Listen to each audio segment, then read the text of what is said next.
बताता हूँ, पहले ये देखो। इसलिए मेरा भी वही स्वभाव है। मैं लक्ष्य छोटे नहीं रखता, मैं सोच छोटी नहीं रखता। अगर स्टैच्यू भी बनाता हूं तो दुनिया में सबसे बड़ा बना के रख देता हूं। सुना गजोधर, मोदी जी ने साफ कह दिया है कि वो लक्ष्य छोटा नहीं रखते। स्टैचू भी बनाया तो दुनिया का सबसे बड़ा। इसे कहते हैं विजन।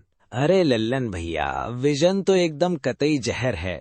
स्टैचू इतना ऊंचा बनवा दिया है कि अब उस पर चढ़कर देखना पड़ता है कि जो विकास बचपन में खो गया था वो पड़ोस वाले जिले तक पहुंचा कि नहीं।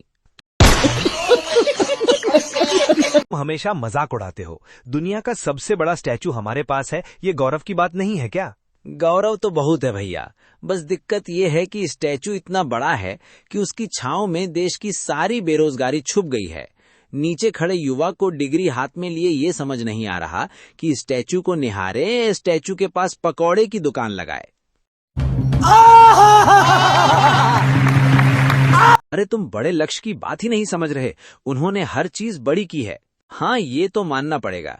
सिलेंडर का दाम इतना बड़ा कर दिया है कि रसोई में रॉकेट जैसा दिखने लगा है। पेट्रोल का रेट इतना बड़ा कर दिया है कि अब गाड़ी चलाने के लिए लोन नहीं, किडनी की ईएमआई सोचनी पड़ती है। लक्ष्य वाकई बहुत विशाल है। तुम तो बस कमियां ढूंढते हो। उन्होंने दुनिया में भारत का डंका बजवा दिया है। डंका तो ऐसा बजा है लल्लन भैया कि थाली और ताली बजाने के बाद अब जनता का बैंड बजना बाकी रह गया है। मोदी जी का लक्ष्य वाकई छोटा नहीं है। स्टैचू दुनिया का सबसे बड़ा और आम आदमी की जेब में छेद भी दुनिया का सबसे बड़ा।